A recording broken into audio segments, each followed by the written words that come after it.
to me, that's the inexcusable part. Yeah. You are on the goal line.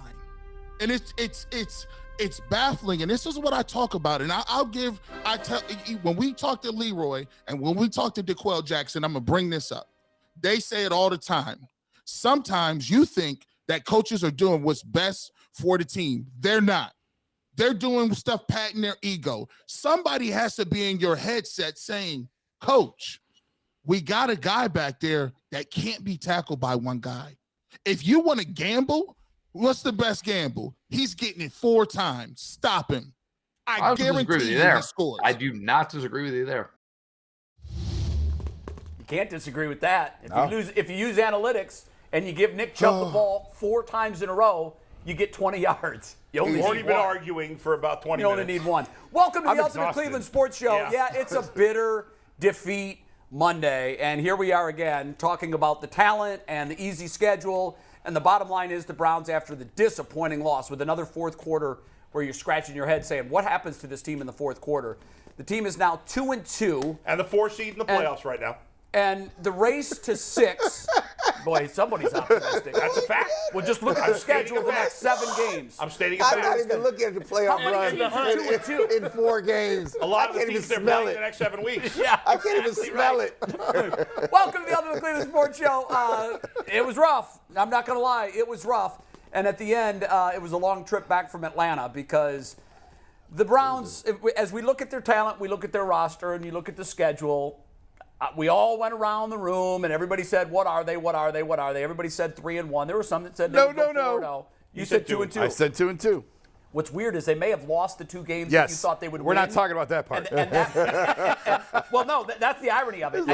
And ultimately, what that says about this team is, we don't know. Yeah. Sometimes they can be really good. Right now? There's a few that we do. I think we know about the Chiefs. I know the Chiefs laid an egg last week, but the Chiefs last night, that's prisoner of the moment. No, it's not. I'm going off what they've done all year. You 3 have been prisoner of the moment since the second we walked out. I mean, the Chiefs. Give me the Chiefs. Give me the Bills. The Chiefs are the exact opposite of prisoner of the moment. They've been good for the last 5 years. Yeah, because part of that's because they have a great quarterback and a great coach. But there's not that many great coaches. We would know about them. We're not fly-by-nighting on the Chiefs. He said prisoner of the moment. You just said last week. Remember, last night they proved it. Listen, any team in the NFL can drop an egg. We know that. Yeah. The Bills did against the Dolphins. AFC Championship game with Chiefs last year. I'm not talking about anything that's happened before this season. We're talking about this year. You're talking about last night. year. That's all you're talking about. No, I'm talking about this year. Chiefs haven't played great till last night. Let's just talk about the first 4 games. Yes, go ahead. Yes. Here, you have everybody on this panel has an eye test. Yeah. Some of us are not foolish, right?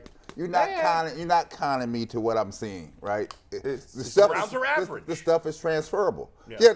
Here, the Browns have some glaring weaknesses. You can see them. Mm-hmm. But I also say the Browns have some coaching weaknesses and deficiencies too. Because some of the stuff is obvious. Very. When you lose, it's all about the blame game. Everybody wants to point fingers. Mm-hmm. And there are a lot of fingers to be pointed, for sure. We'll do a quick whip around the panel. Because you could say, well, it was this, it was this, it was this, it was this, it was that. Who gets the biggest piece of pie in the blame pie game for you?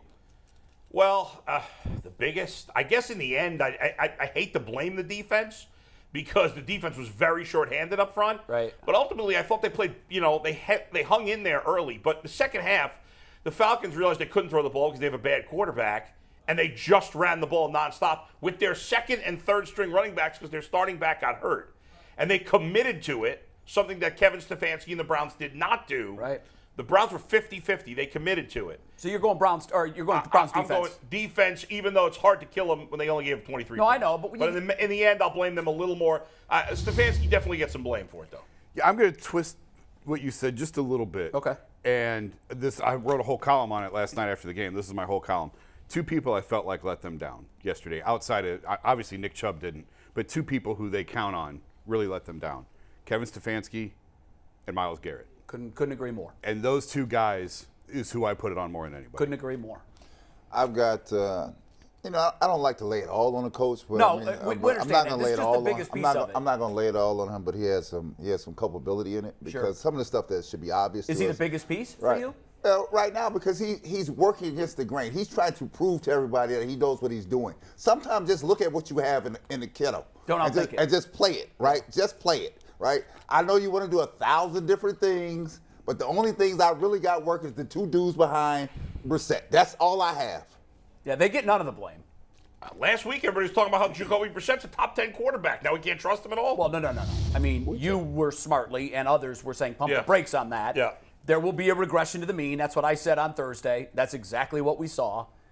G. Bush, who gets your biggest piece of blame pie? He's fired up. I like it. It's Kevin Stefanski, and this is a main theme that I'm going to talk about throughout the show. It's the ideal you versus the real you. And what he's talking about is the real Kevin Stefanski understands who he is. He understands, if you're a Grey's Anatomy guy and you like wearing sweatpants at home, don't act like you wear suits all the time. And when the ideal you is the thing that you're pushing to people, your perception, what you want people to think of you. And the gap between the real you and the ideal you is fear, anxiety, and most of all, control. You understand what this team is about. But you want to be known as the guy that can throw the ball around. I want to be known as the guy because when the quarterbacks do well, who they tout? The coach is calling a hell of a game. If you hand the ball off to a running back, he gets the credit. The difference between the real Kevin Stefanski is he want to be these rest of these guys. He want to throw the ball around. Nobody said you had to have a 50-50 mix. And I'll cut it short here because we'll get into it a little more. But let me ask you a question. The real Atlanta Falcons said, you know what? We can't throw the ball. Let's run it 11 times. The Browns have a better line, have a better group of backs in the backfield, in their top 5 at both of those positions. And guess what? We never run the ball 11 times. We wouldn't even run it 3 times in a row. He wants to be 50-50, not because the game dictates 50-50. Because the sheet says so. It's because the sheet and his ideal of what it says of 50-50. Give the ball to Nick Chubb 11 straight times and see what happens. No, they didn't. The Falcons, a lesser team, did, and you see what the results are. I'm with you. Dude off the practice squad. I'm with you. I think that obviously because everything starts and stops with the head coach, that he gets the biggest piece of the blame pie for me. You touched on one of my main themes. So I think coaches, there's 2 coaches. Each coach is double personality. You have a game plan and a mentality and a philosophy going into the game. That works for the first half, sometimes the first 3 quarters. The games are not won in the first 3 quarters. We've seen that with the Browns. The games have all been won in the last 2 minutes. Yep. Every single one of your 2-minute warning shows, the game was in the balance. I don't know, decided. Jay. I got a lot of idiots telling me they lost the game because they didn't kick a field goal. That's nonsense. That's nonsense. No, I'm saying that. No, was that big? Yes. Potentially. Because here's the risk reward on that decision, and we'll get into that much later. You get a touchdown, you have 7. You'd love to have 7. You don't pick it up, you have 0. So what do? You split the difference. Now, it's not quite half, but it's 3. A football contest is 60 minutes, right? And the mission is to accumulate as many points in those 60 minutes as you can.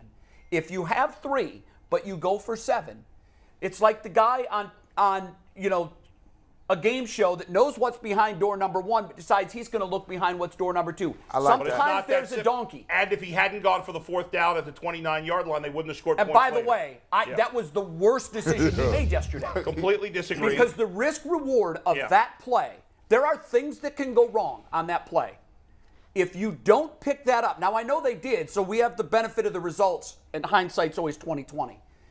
In the moment when he's going for that play, I'm saying there's no way he's going to snap the ball. He's going to try to draw them offside. I thought it was a no-brainer to go for it. Well, I would never punt on 4th and 1. If you miss that and give a team a 29-yard field, imagine what that news conference is like at the end of the day. Because people are reactionary. And I don't want to get too much into the weeds on that decision. My macro you made a point. I want to just respond to it. That's fine. Because my macro view of who gets the blame, I said there's 2 coaches. The one that game plans all week and says, I'm good to go, here's my card, let's go. You use that card for a half, maybe 3 quarters, and you use what works.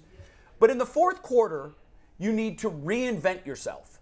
You need to figure out, like the Falcons did, what is the cheat code? What has worked?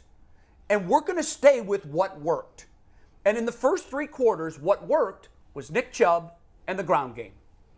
And in the 4th quarter, when the game was in the balance, hung in the balance, and every play call is magnified, he forgot he had Nick Chubb on the team. Yeah, and that's a fair criticism. And we've seen it before. We've seen it before. We keep saying at the end of the game, he stands in front of the podium and says, "This is on me, and we're going to fix it." One half of that is true. It's on you. Yeah. But we haven't fixed it, and we've seen this for too long to think now that suddenly next week he's going to fix it. Insanity, you know what the definition of it is. When you keep doing the same thing and expect the results to change. Something has to change. And I know he's too proud and too stubborn. Right. And to your point, perhaps ego's too big to let go of the play calling, but it's proven to be too much for him. You can't manage the game I don't agree and with call any the of that. plays. I know you don't. Jay, I know you y'all don't. are sometimes in any sports profession, you have to just realize what's in front of you, right? Phil Jackson, one of the best minds in basketball, coaching minds in basketball. Hell, when we got to the fourth quarter with Jordan, we got 1,000 plays. Guess what we did? Ice 23. Ice 23 is get the ball to Jordan on the side, let him go to work. Ride your horse. We're not doing a bunch of things. It's Ice 23. We coming down Ice 23. Ice 23. That's what we're running here. Everybody in the building knew what we were running. You have to sometimes be able to say, this is where we are. This is how I get to the finish line. What disturbed me probably the most about this bull at the end was we turned into Air Coryell down the stretch. It's like, what are we doing? It's unbelievable. The boy's mama in the stands. He's running wild. Let him continue to run wild. That's a fair criticism. We're wasting the best years of Nick Chubb. I don't know that I necessarily agree with the Jordan comparison. It's really different in two sports. No, it's not. Like, no team goes to their best player every play down the Yes, stretch. you do. The But Falcons no. did Yes, it you 11 do. times Yes, to a you do. backup bull. Yes, you do. What are we talking about? He didn't run all 11 times. They ran. They ran 11 times. He didn't run all 11. Then they brought 2 guys off the bench. But He got gee, 3 more. so carries. when I He say- just said go to the best player 11 times. They didn't go to their best player. So when we go to Ice 23, that don't mean he's shooting every time, but the ball is in his hand, and at the end he gets to make the it's just a decision different comparison. for somebody else. It's not a fair comparison, but to your point in that my the opinion. Falcons went to backups, when they figured out what the I cheat know. code was, Nobody's debating that the Browns shouldn't have ran it more. 75-yard drive.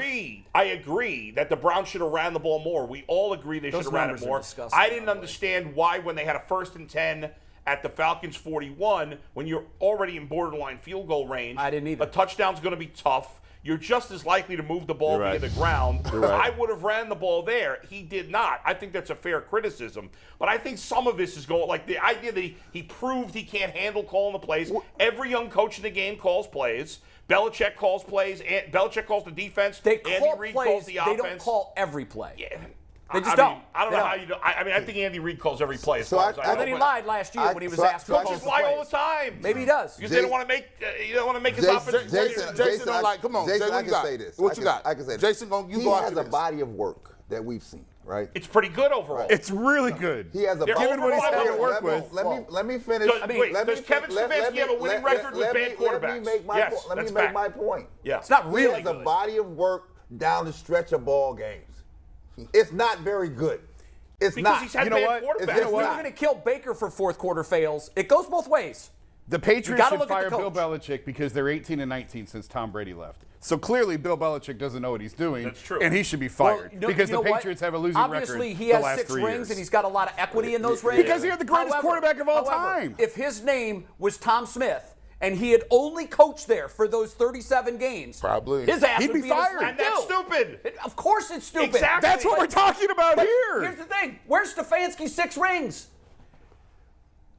Nowhere. Jay. Okay. Baker Nobody else Mayfield, has 6 rings. Jacoby Brissett. Right. So you can't Baker compare Mayfield, He's had bad Jacoby quarterbacks. Brissett, Bill That Belichick, factor Tom in. Brady. to Kevin It doesn't- Stefanski. You no, can't. but here, What- the point is, we're so reactionary in the moment. No. Last week, everybody was lauding Stefanski. What a great job he's doing. They are the 5th most efficient offense through 4 weeks with Jacoby Brissett at quarterback. Yeah. Their And offense has overachieved. They've also, Has Kevin Bull- Stefanski made mistakes? Yes. Absolutely. Yeah. Yes. And Now, he should be criticized He's for also, them. we're criticizing him for the offense.